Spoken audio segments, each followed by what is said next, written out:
кемпірім көрдіңдер ғой, ораза деген.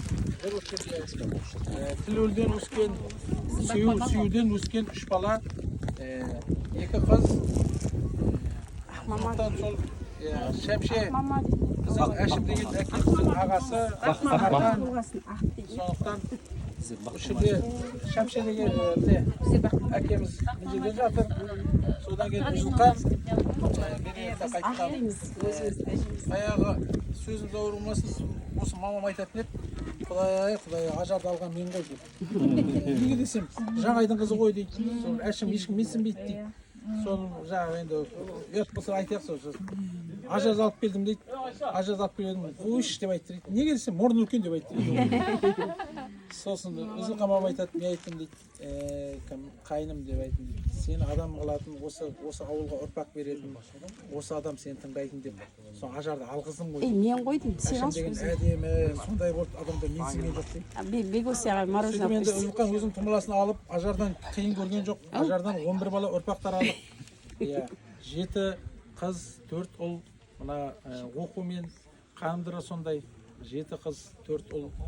Осындай тарап ұрпақ өсіп, сол Әшім мен ажардың ұрпағын жалғастырып жатқан осы тұмыластарын біздеріміз. Сол Үзілқан мамамыз шатаспаған екен, өзінің сіңлісін алып келген. Сонымен сөйтті ғой енді, осы Әшім мен ажардың махаббаты жақсы болып тұр ғой. Ажар осы Үзілқан мамам сентябрьде қайтса, ноябрьдің 18 күні шешеміз қайтты, марттың 13 күні әкеміз қайтты. Сол енді әке-шешеміздің бір-бірінің махаббаты сондай болды. 98-де қайтты, 97-де екеуі қайтты. Сондықтан енді екеуінің жағасы махаббаты күшті. Үзілқан мен ажардың жаңайлығы күшті. Атағы жағып атыр ау дейміз.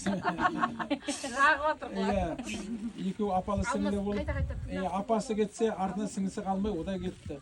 Осы баяғы Гүлсім деген жиенім бар, Жетібайда Беріштің қызы, Айшаның қызы, руы Беріш. Сол айтады ғой, Аян дейді, мен сенің шешеңді жақсы көремін, ажар дейді. Неге деймін ғой, Үзілқан мамама кеткен кезде жылауды әдемі айтты ғой дейді. Ондай жылау айта алмаған жоқ, одан кейін тарих болып қалды дейді ғой. Ажар осылай ешкім айтқан жоқ, жылау мен дейді да, шығарып салу дейді да. Сол Үзілқан маманы шығарып салғанда жатқан жері жай болған шығар. Ажар деген сондай қылып айтты дейді. Сен мамаң сондай көрдің дейді. Енді бізді білмейді ғой енді. Гүлсімде Жетібайды бірге оқыдық біздер. Ажар мамамыз көп көрген жоқ оны. Сондықтан сол мынау Қамарқан сірә алдын алда Әшімнің қасында жатыр. Ажар екеуі. Мына жерде жатырған сол Шәмше, Үзілқан деген әке-шеше деген, Сүйеу дегеннің 3 баласы осы жатқан. Енді қазір Шәмшеге барамыз, әйелді оқимыз сол. Тарих сондай. Әке-шелеріңе келіңдер, тағзым етіңдер. Өлжімен тірі байымай тез осыларға келіп, тағзым етіп, қастарына келіп, аяқ жағына келіп, тілек дұғаларыңызды тілеңіздер. Тілек дұғаларыңызды қабыл ететін осы кісілер, жатқан адамдар. Әулие Құдайдың досы. Жатқан адамдар жебе жабсын деген осы. Сондықтан қастарына келіп тұрыңдар, тілек дұғаларыңызды тілеп тұрыңдар. Күлән апамызға жаңа айтып жатыр ғой, бәрі де осы. Алмас жиенде айтып жатыр. Қабыл болсын беретін садақаларың, жиендерге дарысын. Солар ауырмай, солар қиналмай өсе берсе, әке-шешеге басқа кім керек? Солардың жақсы болған ғой. Сондықтан тағзым етіп кетіп тұрыңдар. Алмас. Аумин. Шекең қарай, папа қарай.